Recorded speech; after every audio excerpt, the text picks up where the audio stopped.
चायवाला से आईएएस तक अर्जुन की संघर्ष गाथा। सपने देखना आसान है, मगर उन्हें पूरा करना, वो भी तब जब जेब में 1 रुपया तक ना हो, ये आसान नहीं। ये कहानी है अर्जुन की, एक छोटे से गांव से निकला लड़का जिसकी आंखों में बड़े सपने थे।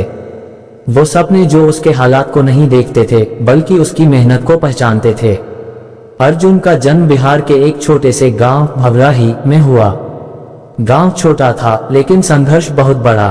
उसके पिता हर सुबह 4 बजे उठते, एक पुरानी लकड़ी की पेटी में चाय, बिस्कुट और नमकीन भरकर गांव के स्कूल के पास चाय की छोटी सी दुकान लगाते।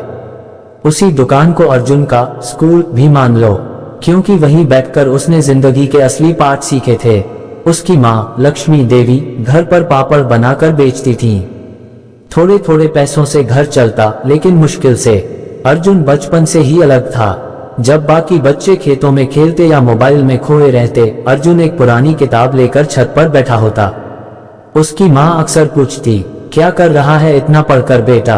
अर्जुन मुस्कुराकर कहता, माँ, मैं बड़ा होकर अफसर बनूंगा।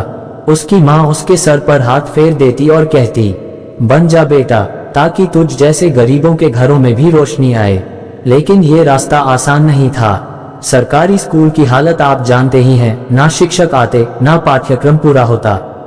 मगर अर्जुन हार मानने वालों में से नहीं था। जब स्कूल में कुछ नहीं सिखाया गया, तब उसने गांव की लाइब्रेरी का रुख किया।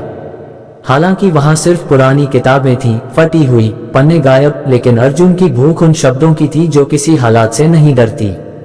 कई बार उसके पास पेंसिल तक खरीदने के पैसे नहीं होते, तब वो कोयले से स्लेट पर लिखता।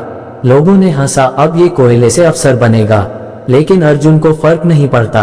जब वह 10वीं में था, तब उसके पिता को तेज बुखार हुआ। अस्पताल तक पहुंचते पहुंचते हालत गंभीर हो गई। डॉक्टरों ने कहा, अगर इलाज के लिए 10,000 रुपये लाओगे तो बच सकता है। मगर 10,000 रुपये उनके लिए सपना थे। उस रात पहली बार अर्जुन ने पिता को रोते देखा, और पहली बार अर्जुन ने खुद को बहुत छोटा महसूस किया। पिता बच तो गए, लेकिन परिवार कर्ज में डूब गया। अब चाय की दुकान अकेले अर्जुन को संभालनी थी। सुबह 6 बजे उठता, दुकान लगाता, फिर दोपहर में स्कूल जाता, शाम को फिर दुकान पर बैठता और रात में पढ़ाई करता। हर दिन एक जंग थी।